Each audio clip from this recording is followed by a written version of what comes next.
امشب به خانه دیر میایم گلر. کارها خیلی زیادند.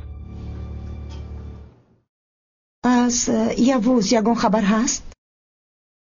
نه، ولی ما هر لحظه در تماسیم. خواطر نشو. شما خوب هستید؟ بله. دخترها همه اینجویند. انتظاریم. اردم، اگر خواهی یگان کس رو بفرست این بسته رو از اینجا ببرد، شاید یگان چیزی مهم باشد. حاضر کسی رو روان کرده نمیتوانم گلر. همه به کار بند است. فردا برای دوش گرفتن به خانه میروم. بعد گرفته میآیم. میلش جانم. خوب. برای کار.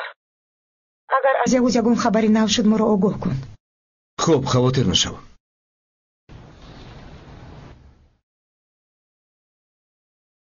مادر، یگان خبری نو هست؟ نه. انتظار میشویم. در آن قوطی چی باشد؟ کشویم. شاید تحفه سال نوی باشد. کشو.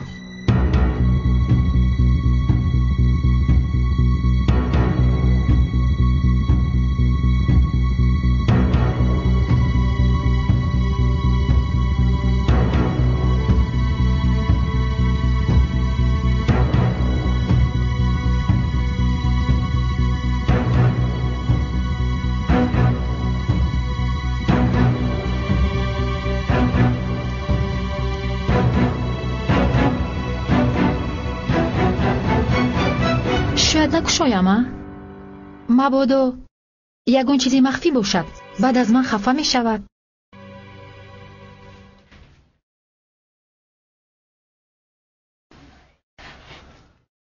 با شما چای آرم میخواهید؟ نه جانم، ما تمام روز چای نوشیدیم. از چای هم بیزار شدیم. گرسنه‌اید؟ خوراک پزم؟ نه اپای گلر، تشکر. برای خوراک خوردن اشتها نداریم اپای گلر. خدا کند که امشب از یوز یگان خبری خوش آید. می آید. انشالله می آید.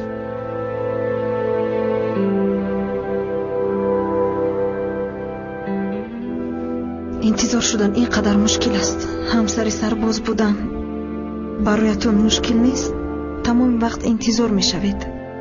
من حالا رسما همسری سرباز نشدم. می شوم. بسیار مشکل است همین طور. وقتی که آگاه شدم گمان کردم که از سرم آب خنک ریختم. من گمان میکردم که او پلیس سیاحی است. البته مشکل است. نه خود مشکل نباشد. از این با قوتی ما حیران نشو. روزهای اول هر لحظه که اردم به عملیات می رفت من دیوانه می شدم. یک روز هیچ از یادم نمی رود. او به یک عملیات طولانی رفت. یک شب در دلم سیاهی پیدا شد. زنگ زدم، جواب نداد.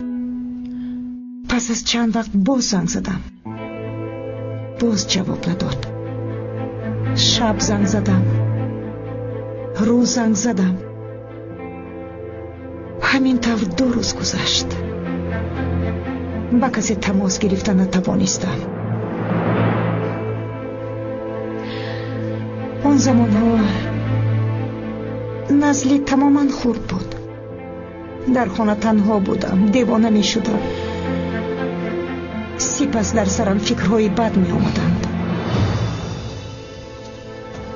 یک ناگهان تلفن زنگ زد. جواب دادم. دیدم که اردم زنگ می زند.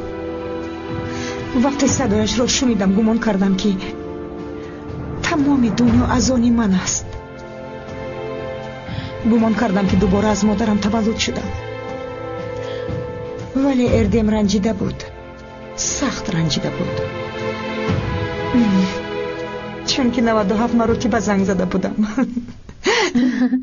مادر جون 3 مرتبه دیگر زنگ زنید 100 مرتبه می شود.